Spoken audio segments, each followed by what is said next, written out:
Hello, and welcome back to Sharing a Chapter a Day. This is Do, Ra, me, and today I will be reading Chapter 38 of Engagement in Peril by Dara, Odoe, Sok. Chapter 38 is titled Junior Year of High School. I didn't expect that my junior year at Poly would be much different from that of my sophomore year. Boy, was I wrong. During that summer of 1993, besides going to summer school, which I took because I had nothing else better to do, I spent my days at the movie, bike riding, beachcombing, ass watching, and often lost in my daydream about bitches, whores, and sex. I would work out at the beach, running, biking, swimming, and getting ready for the junior year. I met up with friends and new people during the summer, but nothing significant happened that summer between me and them. I sometimes went to the movie with Aaron. We would play video games at the arcade and talk about girls and life in general. I would tease him about the girls he likes, and then he'd make fun of me, of my height and such. Usually, more often than not, I spent most of my time helping Mom at home, folding and stacking the clothes she sewed and hemmed at home and getting them ready for pickup and delivery to the warehouse that she sometimes worked at. Her jobs at the sewing sweatshop helped put food on the table and help with the house bill from utility to rent. Summer that year went by smoothly, with no problem. My grades for sophomore year were excellent, and I was physically and mentally ready for what was to come in my junior year at Long Beach Poly. I was ready for my next phase in my academic life.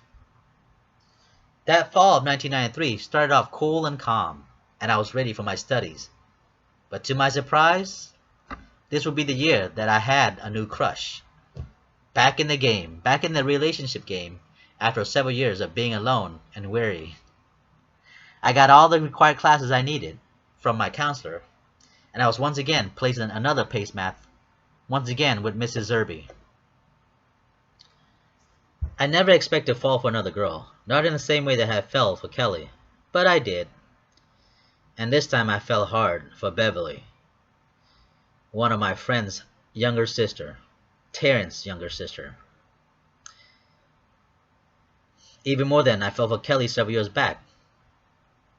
It was my third year in Russian class, and it was her first year in Russian. Now, our Russian class was combined. Because of the budget, our teacher, Ms. Gavor, had to teach both Russian and algebra. Now, with the budget crisis, the Russian class is no longer given at Poly. They kept German, but got rid of Russian. It was during Russian class that I had met Beverly. I didn't even know that she was one of my good friend's sister.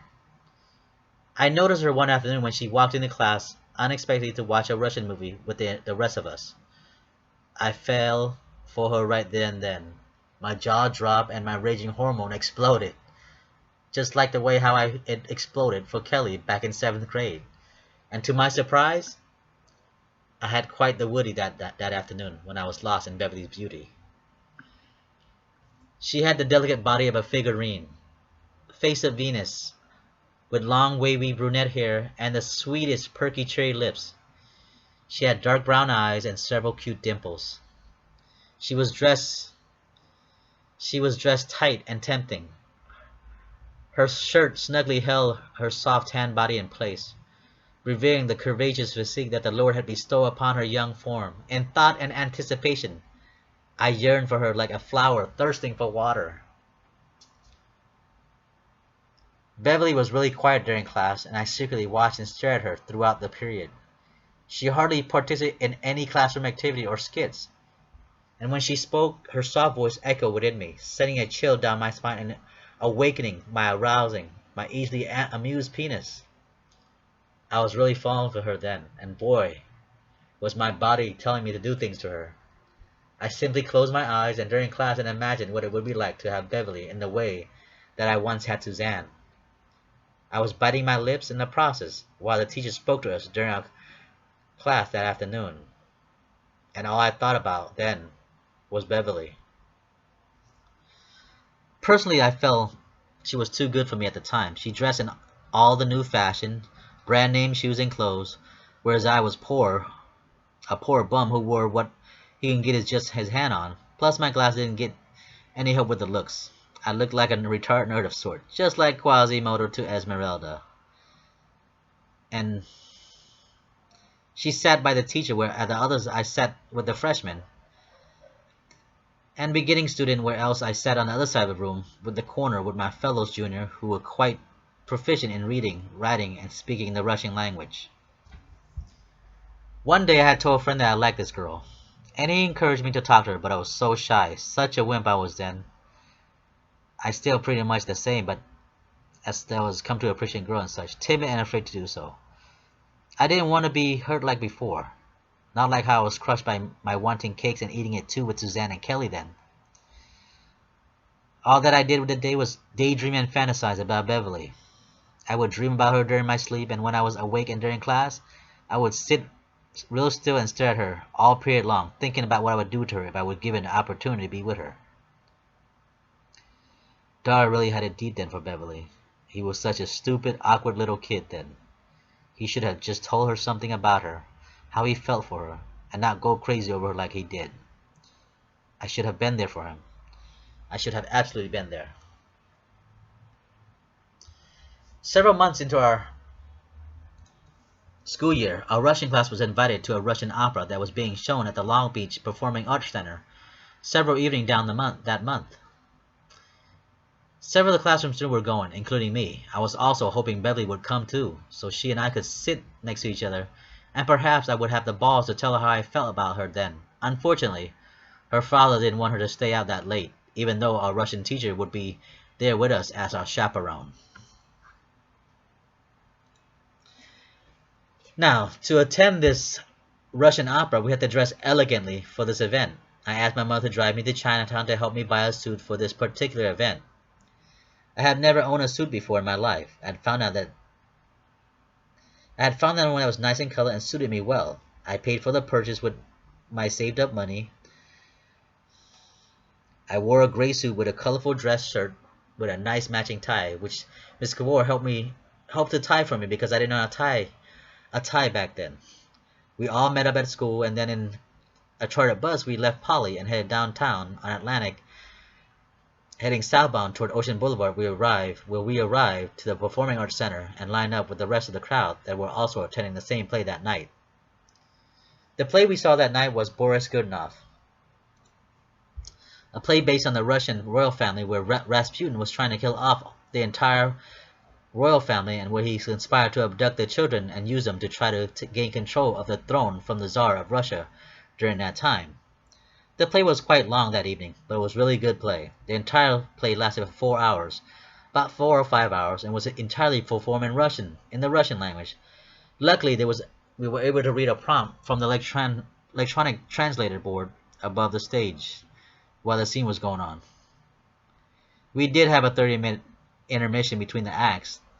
The stage was meticulously decorated to give it a sense of doom for the royal family. Atop the stage, at the center of the angle slope stage, there was a massive black and white clock that ticked down the time, giving a sense of menacing and eerie for the characters.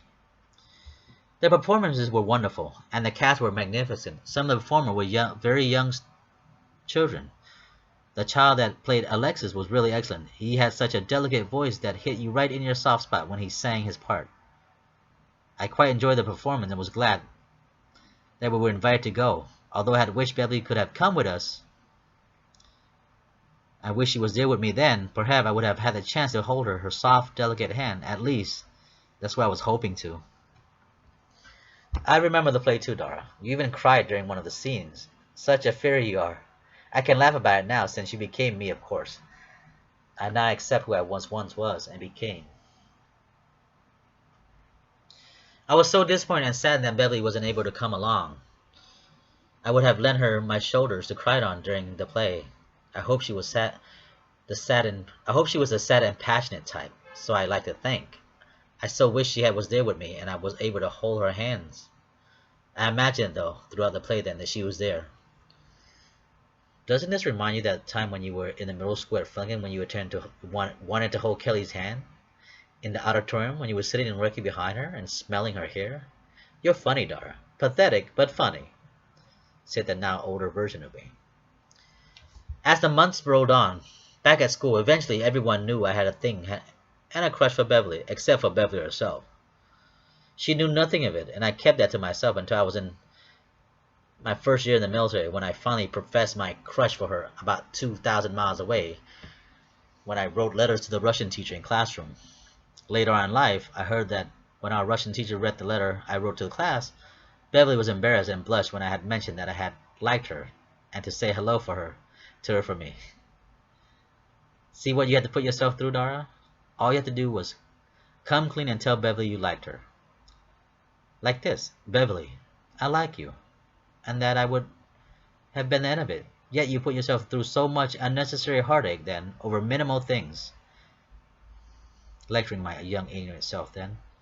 Besides Beverly, there were a few other that I had feeling for then during my junior year, mainly a physical attraction. I can't quite remember all their names, but I do remember one in particular. Anne. Anne Siochi was her name, and she was in my physical education class. Anne was a beautiful mixed Japanese girl who was at the ripe age of 14 then, who seemed to have the total package. She had a real nice curvaceous body with nice ample bosoms. Her dark brunette hair was silky and long. Her eyes were quite captivating as well. I knew when I had class with her two older sisters, Gina and Tina, who were quite as attractive as Annis was then. I had a physical attraction to Anne immediately when we first met, and I yearned for her physically every time I saw her in PE uniform of that green and white shorts and t-shirt. Besides having the perfect body for fucking, Anne was also quite the lovely smile, which she also improved with braces later on in life when she too became a school teacher in the long run. I remember a time when we had swimming class together. She would wear a one-piece bathing suit that hugged her firm body nicely, revealing her ample bosom, which gave me a stiff erection underneath the pool's water. She and I were friends. We would laugh at each other's jokes and comments. She had her friends would always talk to me, ask me questions about homework and such. And we were both Gemini, so we got along nicely, and we were both almost the same height. She was so cute then. I wish I could have the balls to tell how much I was attracted to her then. I'm sure she had become someone beautiful and amazing. We seldom kept in contact since I graduated and left for the Navy. Years later, I found that Anne, through MySpace, a friend online network, she's older now, a little heavier, but still a sweetheart. She now teaches at a local high school somewhere in San Jose, where she teaches and recites after graduating from UCLA. Besides being a teacher, she's also the cheer coach for the high school she teaches at. To think, we became the things we never aspired to be. Life just turned out that way, I guess. Honey goes to the spoil, and pussy goes to the rotten and godless. I'm glad I met her then, but I was still thirsting for Beverly, more than any girl that I had desired that year. Junior year was even better than sophomore year. My grades were great, and life was pretty good to me then. School went by with no hassle, except for the daydreaming and fantasizing about girls and the constant wet dreams that I had at night and during classes. Once again, I decided to take summer school to keep my mind and hormones busy. Like the previous year, I took summer school just to earn extra credit, of which I didn't really need, and just shoot breeze with some people I knew and met them. And plus, I had nothing else to rather do. Might as well go to school. To keep my always sexual, adulterated mind busy and preventing myself from destroying my younger body and soul with constant bodily abuse and heinous masturbations. Funny you mentioned that, Dara. You have destroyed your body long before you moved to California, buddy. Remember that? As I remind myself of once again of years past while he was still living in the Denver area, where I often jacked off. After summer classes and such, I would hang out with friends and help mother at home and play and stayed physically fit. That summer, I decided to grow out my hair, and it had gotten pretty long. When mid-August rolled around, I went to take my senior picture with my new locks. I wore my gray suit and my colorful tie and looked quite good in it. And when the photo came out in the senior yearbook, I was enjoying myself, exploring Mother Nature and going out about town. I went to the parks, watched birds, and went to the beach and discovered more of myself as a person who has many desires and wants in life, and I was a pretty laid-back person, was open to anything that comes his way. Sorry to say, Dara, you're not that type of person anymore. You're not even open with yourself at times. Perhaps you should get back to when you were. what you were when you're young and vital. I sure hope you remember how that felt then instead of being always full of contempt and anger all the time. Before going back to Poly that fall of 1984, when school resumed, and after I had taken my senior class picture with my long locks, I decided to shave my head for senior year. Now, my older sister and my mom tag teamed to take every pair of hair off my head with razors. So all that was left behind was my only bluish green bare skin on my scalp. I was bald. Bald like Mr. Clean, the guy from the cleaning detergent commercial. Besides shaving my head, I also shaved my eyebrows so I won't get my ass beaten by the neighborhood gangs and thugs who might mistake me for a gangster of some sort. Actually, with everything shaved from my head and face, several people thought I was sick or something, thinking that I may have some form of cancer or whatnot. Not much has changed that summer. Once I returned to school, the unquenching thirst that I had for Beverly still urges more than ever, and once again I had rushing class with her. This year I was gonna tell her, so that's what I had told myself. I was gonna tell Beverly that I liked her.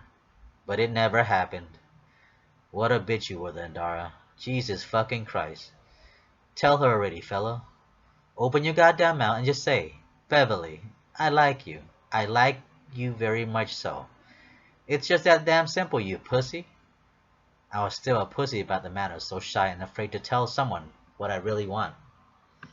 The entire senior class was preparing for the winter formal and spring prom, buying and reserving their tuxedos and hotel room, but I didn't care.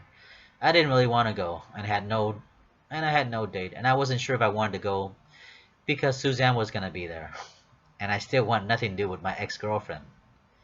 Get over it already, Dara. You just need to go on with your life and find someone else. Maybe you should ask Beverly. But then again, I was such a chicken. Some friend of mine asked if I was going to the winter formal and prom. I said I wasn't sure. One friend in particular was benevolence.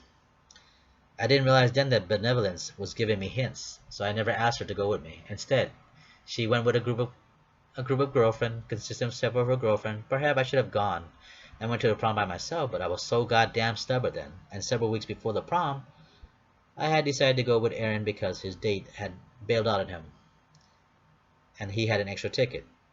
But the day before the prom had started, she changed her mind again. With her parents' approval, her brother had to be the chaperone. I guess I lucked out once again then. I stayed home to myself. I heard that prom wasn't all that great anyway. It wasn't as extravagant or as everyone had thought it would be. Nothing in life is what you think it should be. It's always turned out sour in one way or another. Wisdom being told from the torn bastard and one skill of his own beloved Shinshin.